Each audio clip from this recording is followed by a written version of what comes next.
இப்போ அந்த திமுக காரங்க யாராக இருந்தால் கொஞ்சம் கோவப்படாதீங்க. கோவப்பட்டீங்கன்னா ஏன் இந்த மாதிரி பேசுகிறாங்கன்னு கொஞ்சம் தெரிஞ்சுக்கிட்டு கோவப்படுங்க, சரியா?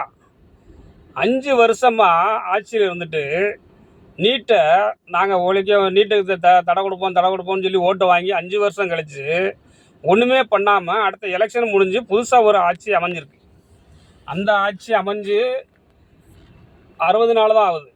ஆனால் இப்போ வந்துக்கிட்டு நீட்டை உழைக்கணும், நீட்டை தடை பண்ணணும் அப்படின்னு சொல்லி இந்த திமுக காரங்களே மறுபடியும் வந்து குதிச்சுக்கிட்டு இருக்கானுங்க. ஏன்னா அங்கே நடக்க போராட்டம், மாணவர் போராட்டம் எதுக்குனால நடக்குது?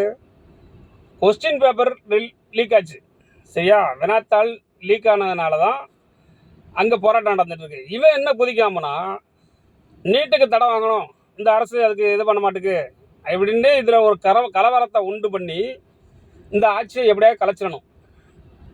இதுதான் திமுக செஞ்சுக்கிட்டு இருக்கு. அதனால திமுக காரங்களை திமுகவை திட்டுதம்னு சொல்லி கோவப்படாதீங்க. திமுக காரங்க யாரும் 5 வருஷமா இருந்துட்டு ஒன்றுமே தெரியாத மாதிரி படத்தை தூங்கி எழுந்திரிச்சு வந்துட்டு இப்போ வந்துக்கிட்டு அவங்க ஆட்சிக்கு வந்து வெறும் 60 நாள் தான் தாண்டி இருக்கு.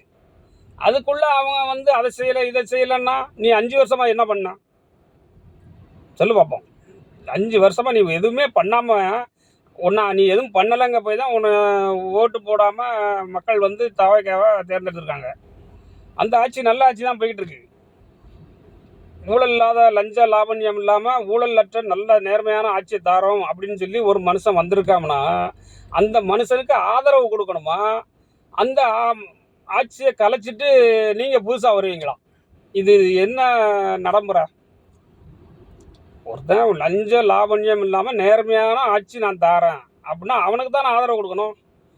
அந்த ஆட்சியை 6 மாதத்தில் நாங்கள் கலைச்சிரும், இந்த ஆட்சியை கலைச்சிடணும், ஏதாவது அந்த எம்எல்ஏ விலை கொடுத்து வாங்கி ஆட்சியை கலைக்கணும் அப்படின்னு ஒருத்தன் துடிச்சிக்கிட்டு இருக்காமனா அவனை நம்ம ஜனநாயக முறைப்படி விட்டு வைக்கலாமா கூடாதா?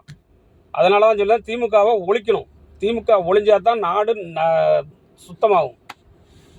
ஆமாம், அதனால் மக்கள் தயவு செய்து இந்த பெரும்பான்மையாக நம்ம இந்த ஆட்சியை கலைச்சிட்டு மறுபடி ஒரு ரீஎலெக்ஷன் வச்சாங்க அப்படின்னா 234 தொகுதியிலையும் மொத்தத்தில் அடித்து தூக்கிட்டு வரும் தாவேக்கா.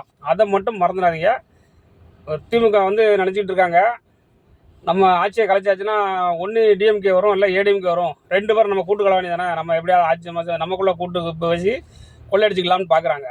இத்தனை வருஷமாக நீங்கள் அடித்த கொள்ளையை தாங்க முடியாமல் தான் மக்கள் மாற்றி அமைச்சு போட்டிருக்காங்க ஓட்டு.